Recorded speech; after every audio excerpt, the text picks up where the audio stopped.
Okay, so picture this. Healthcare, but it's like totally unique to you, like your own personal fingerprint. No more, one-size-fits-all solutions, but a system that's tailored to your mind and body. And that, my friend, is the heart of Ayurveda.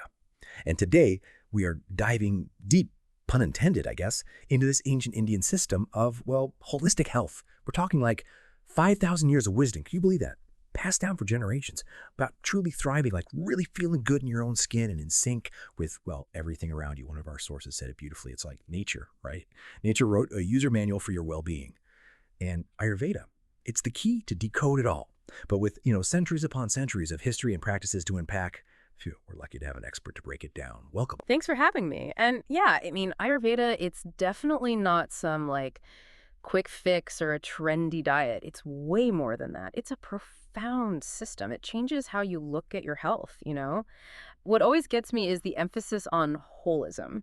You're not just like a body to be poked and prodded. You're a whole ecosystem that needs balance. An ecosystem. I like that. So it's not just like treating symptoms. It's about seeing the whole picture, right? Yeah. So how far back does this whole holistic system actually go? Well, Ayurveda, it started in India, like way back, over 5,000 years ago. I mean, it's considered one of the oldest forms of medicine in the world. Imagine that. Wow. The earliest texts, passed down orally, like ancient secrets, whispered through generations before anyone ever wrote them down. Wow. That's incredible. Oral tradition, it makes it even more impressive that this knowledge has, survived for so long. Speaks to the power of these practices, don't you think? So how does this ancient wisdom, how does it actually apply to us today? I mean, where do we even start to unpack it all? Well, a good place to start to really get into it is with the doshas. The doshas, right. Okay. Oh. So I've definitely heard these terms before, vata, pitta, kapha.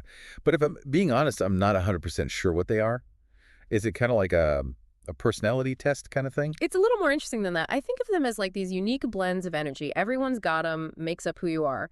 Our sources describe them as like subtle but powerful forces, right? You got vata, pitta, and kapha. Each one is connected to like specific elements, and they come with their own qualities. Elements, like are we talking earth, wind, fire, that kind of thing? Exactly, you got it. So vata, that's air in space. Think about it. Air, it's always moving, right? And so is vata energy. It's behind like movement in the body. So breathing, circulation, that kind of stuff. But it's also like creativity, how you communicate, how fast your brain works, processes stuff. So like someone with a ton of vata, would they be that friend who's like always buzzing with ideas, always on the go, can't sit still? Totally. They could be, yeah. Adaptable, good at solving problems, but also maybe a little prone to anxiety, maybe all over the place if their vata is off kilter.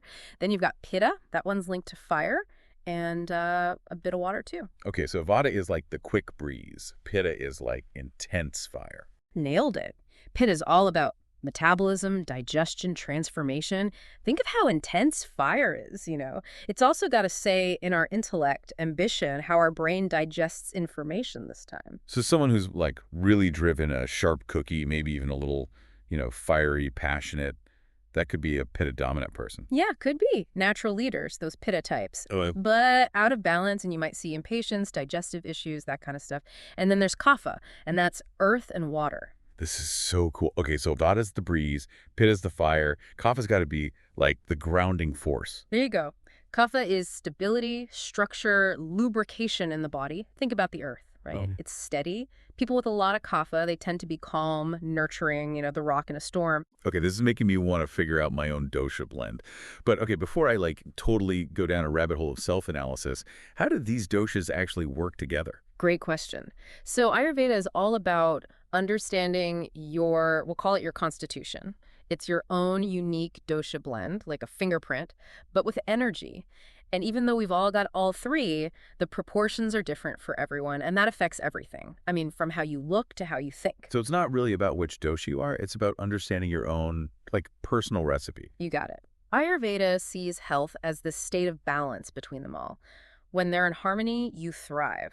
When they're out of whack, which can happen because of stress, diet, how you're living, that's when you hit discomfort, maybe even illness. Okay, I think I'm getting the bigger picture now. So like, let's say someone decides, I'm going to see an Ayurvedic practitioner. What happens?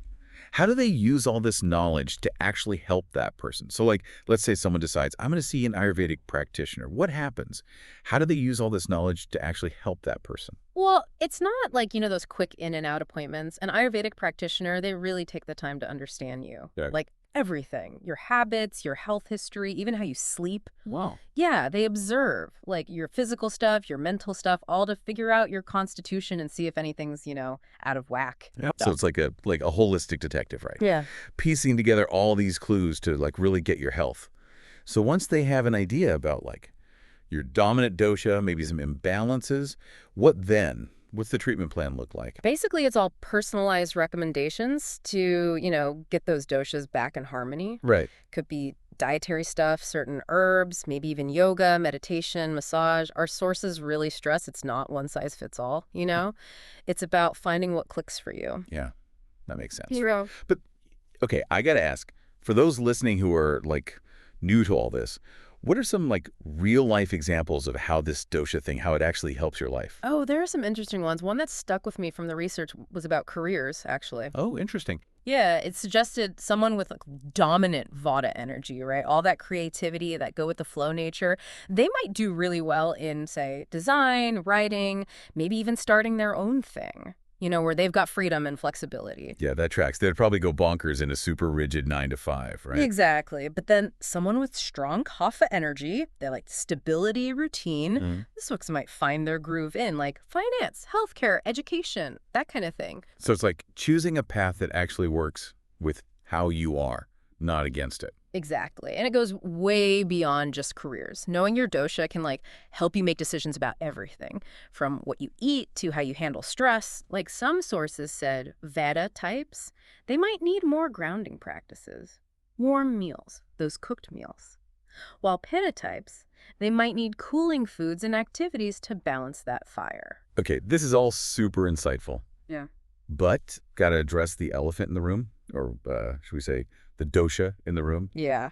I'm sure some people listening are like, hold on, this is a little, woo-woo. Yeah. What do you say to those folks? Totally fair. It's smart to be a little skeptical, especially with health stuff, right? For sure. And yeah, some Ayurveda stuff, it hasn't been through the whole like scientific ringer that modern medicine has. Right. It is a 5,000-year-old system. Exactly. Yeah. And our sources do say, proceed with caution. Lots of people find it helpful, this whole holistic thing. But Yeah. it shouldn't replace actual medicine, especially for like serious conditions. Always, always talk to qualified practitioners and your doctor, especially if you've got existing stuff going on or are on meds. Absolutely. This is about giving you info, not taking the place of your doctor. 100%. Think of it this way. What if we could take this ancient Ayurveda wisdom, the whole balance thing, prevention, knowing yourself, and see where it like overlaps with all the amazing advancements in modern medicine? Whoa. That is a fascinating thought. Could ancient wisdom and modern science, could they actually work together? Like each one making the other even better? It's definitely something to think about. And as always, that was your personalized look at Ayurveda. Hopefully we've given you some food for thought, maybe sparked a little curiosity to learn more. Huge thanks to our expert for navigating all these fascinating sources with us. Until next time, keep those minds curious and those bodies balanced.